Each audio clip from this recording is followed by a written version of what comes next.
Enquanto todo mundo se assenta aí, acha o seu lugar, antes de nós abrirmos também o texto, pense comigo no seguinte: gosto muito de observar os resumos que nós fazemos na vida.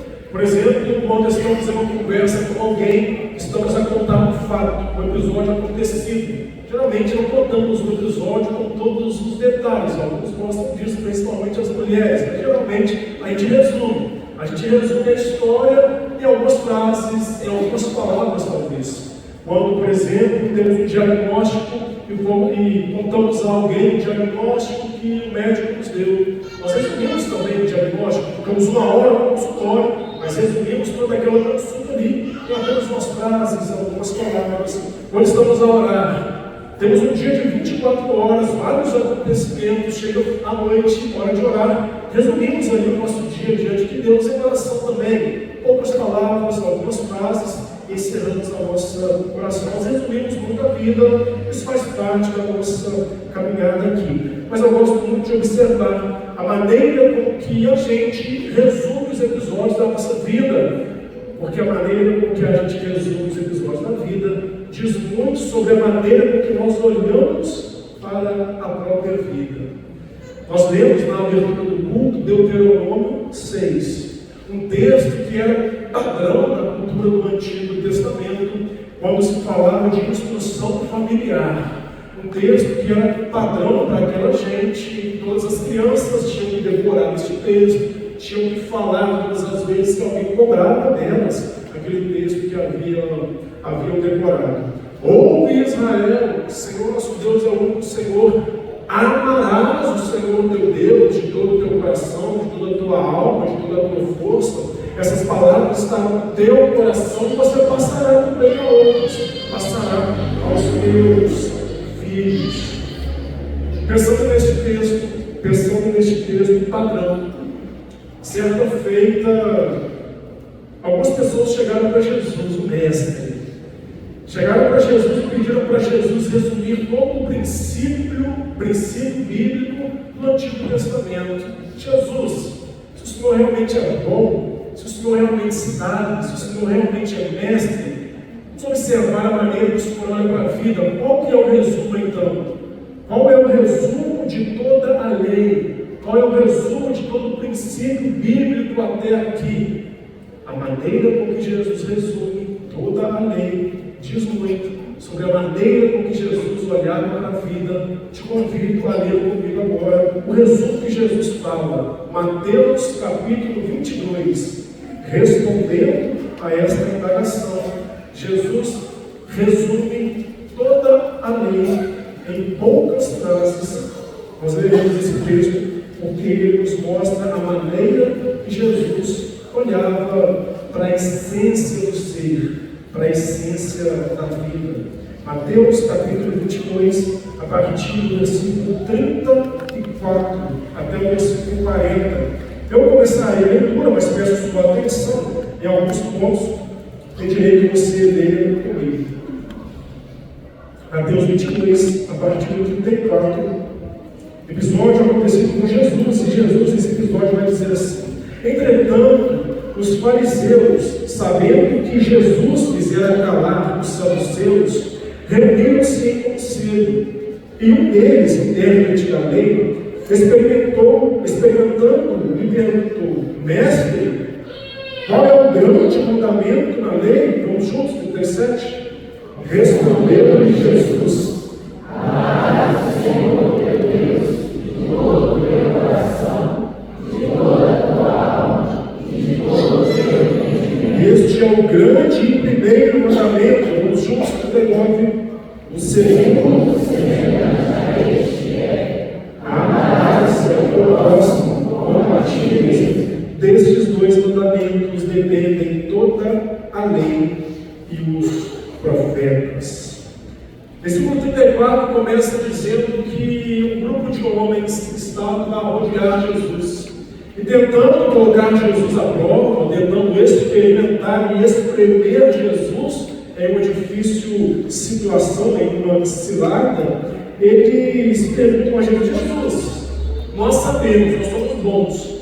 Se o Senhor é bom também, se o Senhor sabe, Resuma toda a lei em um só ponto, em um só mandamento. Tentavam aqui escrever Jesus. Tentavam aqui colocar Jesus preso em uma cilada, preso em uma situação. Aqueles que perguntaram isso a Jesus eram sujeitos presos à lei, presos ao ritual, e que tentavam com isso agradar a Deus, ou alcançar um lugar melhor diante de Deus. Eles se colocavam então, porque sabiam da lei, sabiam do ritual, eles se colocavam então como fiscais da vida. E começavam a julgar a vida do outro, baseado no rigor da lei. Começavam a julgar a fé do outro, baseado naquilo que eles tinham como um princípio necessário à fé.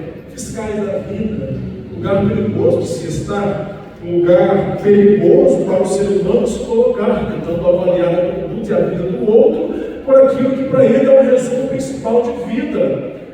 Jesus, então, sendo colocado nessa cilada, sendo colocado nesta situação, Jesus fala.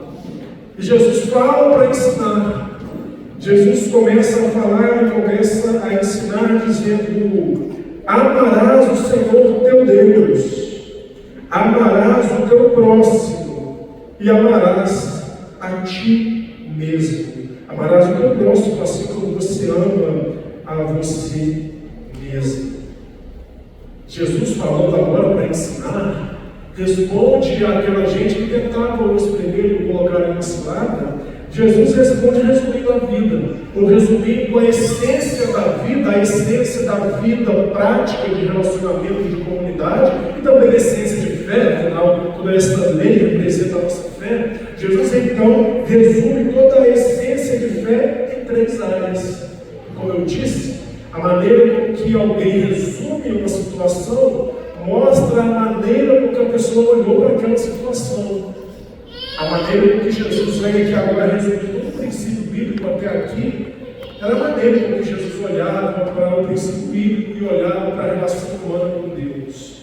E Jesus fala, então, olha, você ser humano, para ter uma essência de vida, ame a Deus, seu Senhor. Ame ao seu próximo, mas ame a você mesmo. Ame, amarás o teu próximo como você se ama. É necessário um amor próprio também. 3 áreas de relacionamento da vida: Deus, próximo e eu. E você, no caso. E em todas essas áreas necessita amor. Em todas essas áreas deve haver amor a Deus, amor ao próximo, amor a mim mesmo. Mas seres humanos que somos, difícil, não é? Difícil. O que Jesus propõe aqui não é um roteiro de filme de romance. Tudo dá certo, tudo são flores, tudo vai bem. O que Jesus propõe aqui não é um estágio inacessível ao ser humano, um estágio de vida ou um estágio de amor que nós não conseguimos alcançar. Não é isso que Jesus propõe aqui. Jesus sabia o que é ser homem, mulher, ser humano, assim como nós somos aqui hoje. O estágio de vida, o estágio de amor que Jesus propõe aqui, então, é totalmente acessível a nós, totalmente acessível ao ser humano, ainda com as nossas falhas, mesmo com os tropeços nessas áreas de relacionamento.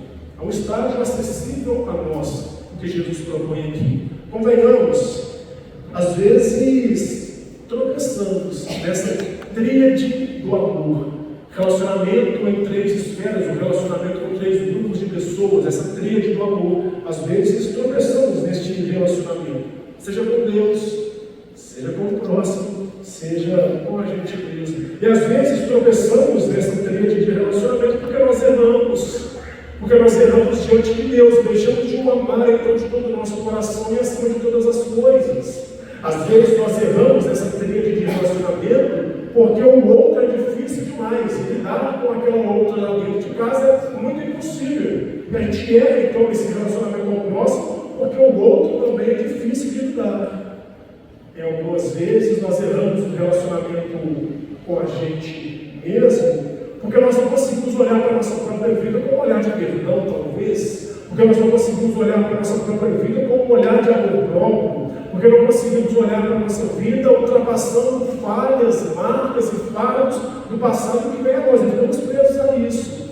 E ficamos presos, em essência, naquilo que nos agarra em um passado, nos agarra em uma vida e nos atrapalha a olhar no espelho da gente hoje, ter um olhar de amor, ter um olhar de perdão, ter um olhar de satisfação com a própria vida.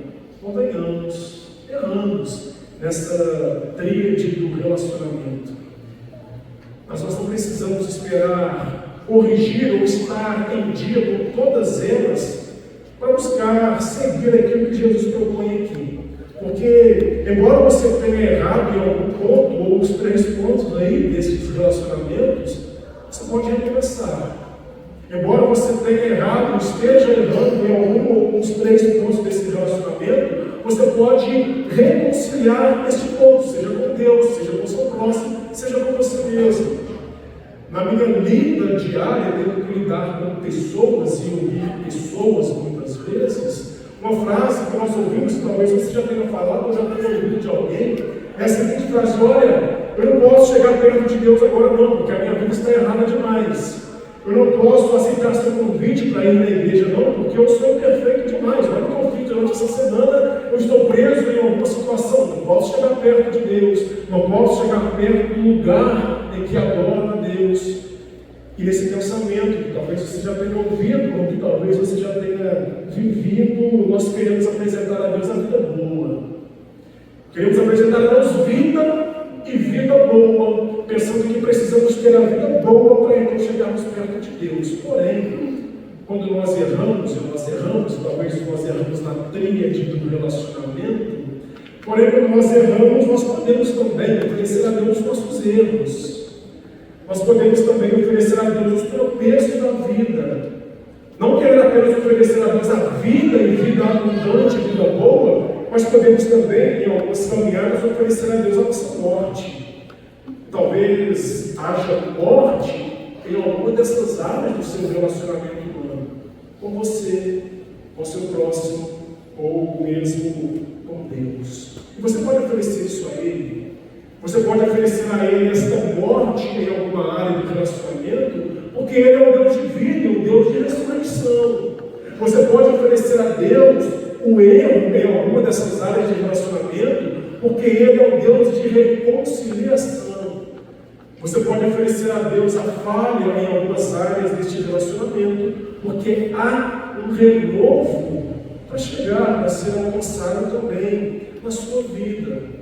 Lembra daquela gente que espremia Jesus, tentando apertar Jesus, colocando Jesus no laço, para pegar Jesus no pulo em algum erro, diante daquilo que tinham como lei. Às vezes a vida faz isso com a gente, ou a nossa própria mente traz isso para nós, tentando nos espremer, nos amassar e nos colocar debaixo de um laço, fazendo com que a gente pense em resumir a vida, ou em resumir a essência da vida de modo errado, de modo a não nos colocarmos na posição de alguém que pode alcançar. Alguém que pode alcançar um renovo, a reconciliação, o recomeço em qualquer área da vida. Assim como aqueles homens fizeram com Jesus, tentando apertar e espremer Jesus, a própria vida, ou a nossa própria mente, o nosso próprio eu faz isso com a gente algumas vezes, nos colocando na posição de que não conseguimos cumprir aquilo que Jesus fala, porque não alcançamos isso.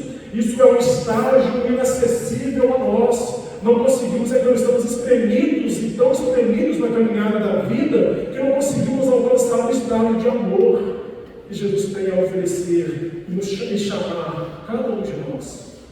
Amor a Deus, amor ao próximo, amor a você mesmo. E sempre existem na vida essas 3 áreas. 3 áreas que nós precisamos também sempre nos reconciliar: no amor a Deus, no amor ao próximo e no amor a mim mesmo. E nós precisamos a cada dia nos reconciliar nessas áreas da nossa vida. Mas por quê? Por que é que você tem que reconciliar a vida nessas 3 esferas de amor ou nessas 3 esferas de relacionamento? Você tem que reconciliar a vida nessas 3 esferas de relacionamento, deixar de ser espremido pela própria vida, porque nessas três esferas, um desses relacionamentos pode quebrar. Estamos suscetíveis a isso. Seja o relacionamento com Deus, seja com o seu próximo, família, dentro de casa, local de trabalho, sua rua. O relacionamento com o próximo pode quebrar. O relacionamento com você mesmo também pode quebrar. Saiba que quando há quebra em algum desses 3 relacionamentos, há quebra no outro também. A quebra em um deles implica quebra no outro também. Porque se você não está bem com você mesmo, com a sua história, com o seu passado, com a sua prisão de alma, prisão de vida, você não fica bem com ninguém. Você não fica bem com o seu próximo. Você não fica bem nem mesmo com Deus. Se você não está bem com o seu próximo, talvez dentro de casa, talvez no seu ambiente de trabalho, você não fica bem com você, porque aquela situação normalmente te aprisiona, te aperta, vai te espremer. Se você não está bem com Deus, você não fica bem nem com o seu próximo, nem com você mesmo, porque a maneira com que nós nos relacionamos com Deus e olhamos para Ele implica a maneira que nos relacionamos uns com os outros e olhamos para nós também. Quando há a quebra em alguma dessas áreas, a nossa tendência humana é exteriorizar esta quebra no local que a gente mais tem segurança, no local que a gente mais tem intimidade, no local que a gente mais tem abertura. Seu lar, sua casa, seu ambiente familiar. Quando existe quebra em alguma área, o local que você demonstra estar em quebra é dentro da sua casa, no local do seu aconchego, porque para os outros do lado de fora, talvez o seu trabalho, talvez dentro da igreja, talvez o seu convívio social, você não consegue mostrar tudo bem, consegue externar que está tudo bem. Mas na sua intimidade, na profundidade do seu ser, na sua intimidade, dentro do seu lar, dentro da sua casa, lá você mostra, você demonstra, você externa que está em quebra alguma das áreas do relacionamento da vida. É por isso que quando você não está bem com Deus, é muito difícil você alcançar paz no seu lar. É por isso que quando você não está em alegria e em paz com Deus, é muito difícil você desfrutar de alegria e paz dia a dia dentro do seu lar. É por isso que quando você não está bem com você mesmo, por conta de algum trauma, por conta de algum problema interiorizado, que você vem lutando sozinho contra esse problema, quando você não está bem com você mesmo, por conta de reflexos do passado, que tenazmente vem à sua mente e te aprisiona na vida. Quando você não está bem com você mesmo, você mal consegue se relacionar com o seu cônjuge, por exemplo. Porque o não olhar para si implica não conseguir olhar para ele também, para ela também. Quando você não está bem com você não consegue se relacionar bem com os seus pais, porque você não está em paz com você mesmo. Como é que você terá paz com alguém que está talvez te cobrando alguma situação? Quando você não está bem com você mesmo, você não consegue ter um bom relacionamento com seus filhos, porque qualquer ponto que eles fizerem, qualquer situação desgastante, por exemplo, que eles realizarem, te farão lembrar de que você não está bem com você. Terá amargura. O fruto que sairá disso é amargura, é prisão, é inquietação dentro do lar. Tríade de relacionamento da vida. Quando uma está em quebra, as outras quebram também. Mês de maio, aqui na igreja, nós falaremos sobre reconciliação. Reconciliar nas 3 áreas da vida. Em cada encontro nosso, nós falaremos de alguma dessas áreas. Reconciliar na vida. Reconciliar na vida com Deus. Reconciliar na vida com o seu próximo, dentro de casa, no ambiente que for. Reconciliar a vida com você mesmo, com sua vida, com seu ser, com seu interior, com a sua história. Neste maio nós falaremos especificamente disso, mas neste domingo então introdutório, primeiro domingo de maio, eu quero que você grave 2 pontos. Quero que você grave 2 pontos neste momento introdutório aqui. O primeiro ponto é que nós temos uma presença que que pode e que vem para nos ajudar. Vem para nos ajudar com a santa presença que existe dentro de nós.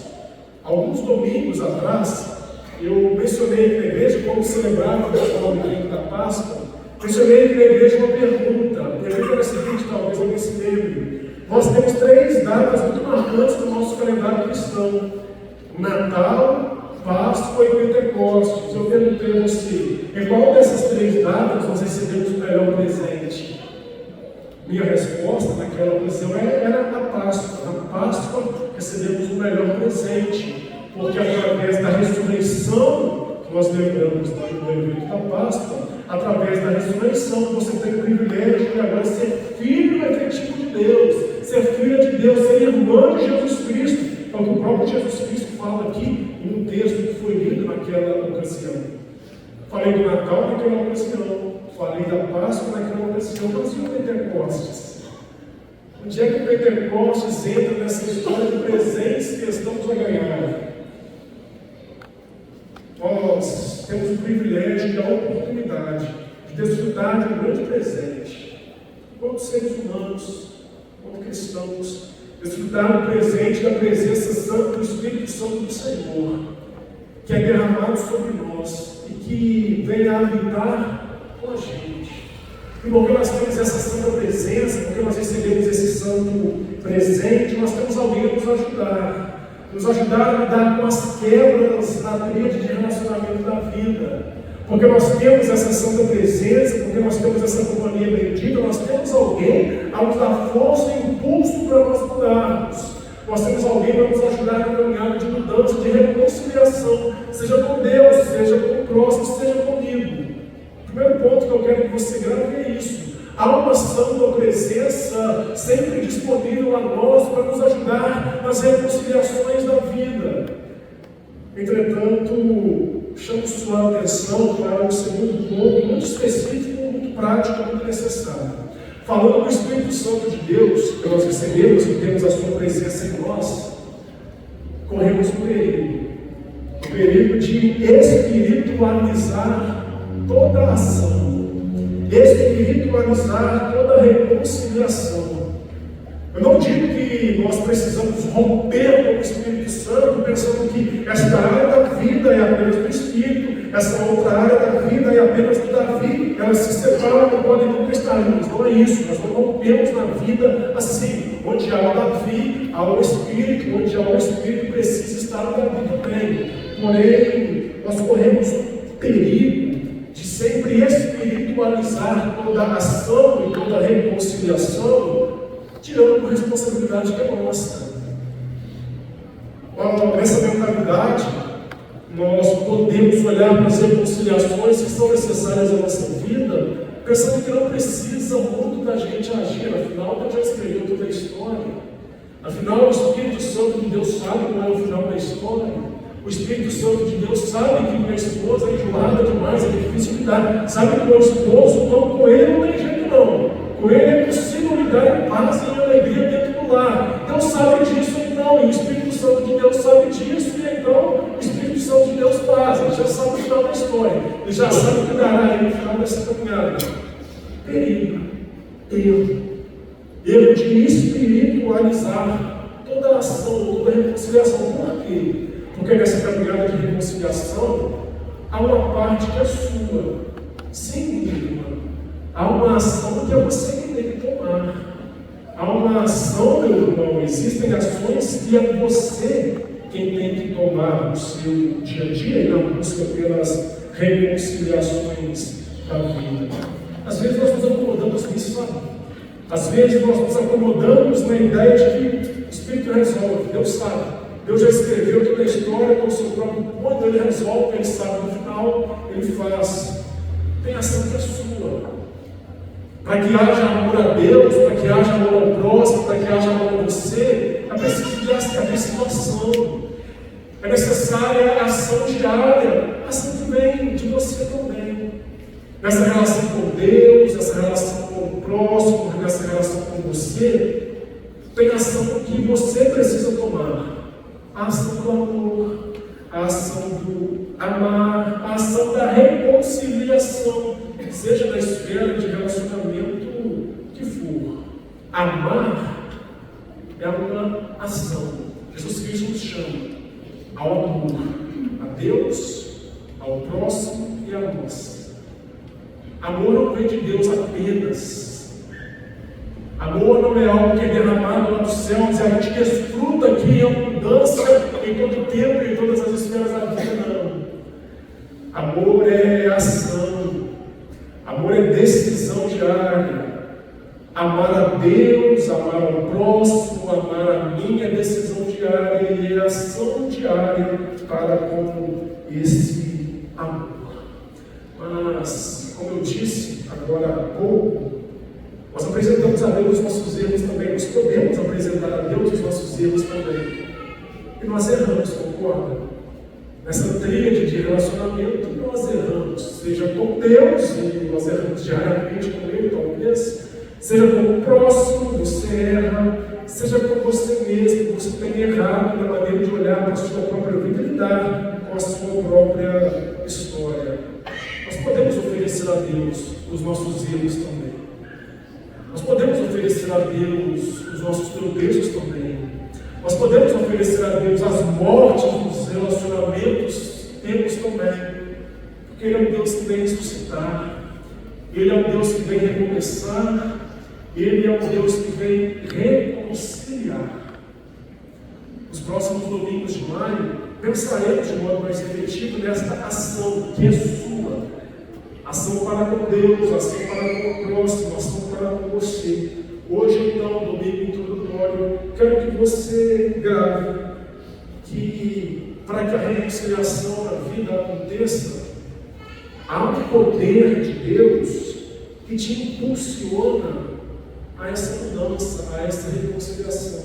Esse poder é o próprio Espírito Santo do Pai. Esse poder é o próprio Espírito Santo de Deus. Se há, então, alguma deficiência sua em alguma dessas áreas de relacionamento da vida, você tem que agir, sim. Em maio, nós veremos isso no decorrer de maio. Mas hoje, quero que você guarde, quero que você sinta que há um poder que pode começar a te impulsionar, pode começar a te ajudar a reconciliar com Deus, pode começar a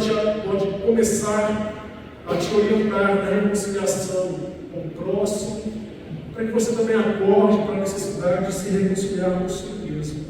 Espírito Santo do Pai. Há um doce Espírito aqui. E eu sei que é o Espírito de Deus.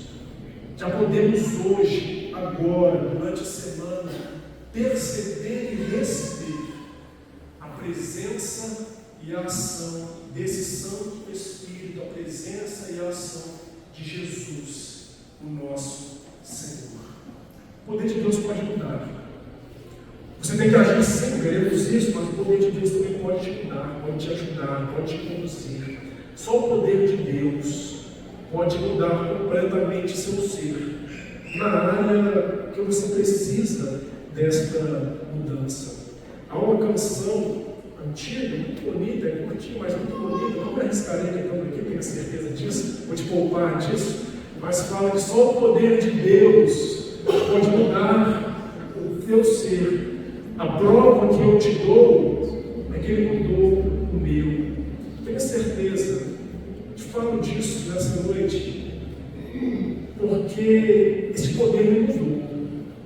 Saiba que se tem alguém que já errou e tropeçou e teve que apresentar a Deus os seus erros nas 3 áreas da vida, com Deus, com o próximo, com Ele mesmo, só alguém sou eu.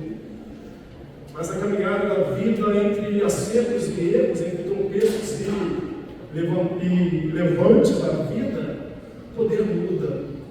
O poder chega para mudar.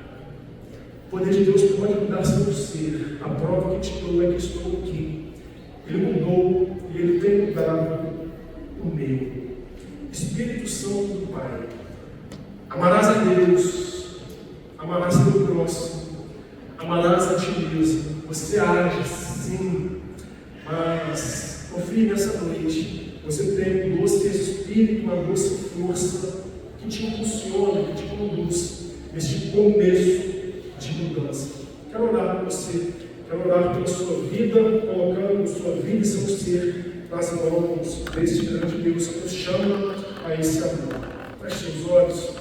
Santo Pai, Senhor poderoso, Pai, confiamos no Teu poder, confiamos na Tua presença, confiamos na Tua ação, confiamos no Teu cuidado.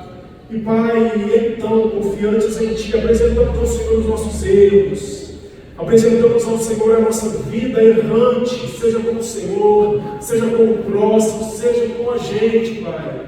Nós apresentamos ao Senhor pedindo que o Senhor nos receba, tenha misericórdia e nos lave, nos ajude a começar a mudança em qual esfera da vida precisarmos mudar. Precisamos, Pai, recomeçar, nos ajude. Conduza-nos, Deus, apresentamos ao Senhor as nossas áreas em deficiência, apresentamos ao Senhor as nossas áreas em erro, porque nós confiamos que o Senhor nos escuta e Tua mão se estende para trabalhar em nós. Pai, nós confiamos no Teu Espírito, trabalha com o Teu Espírito em cada mente, em cada coração, começando, Pai, a chamada à reconciliação, seja com o Senhor, seja pelo próximo, seja cada um consigo mesmo.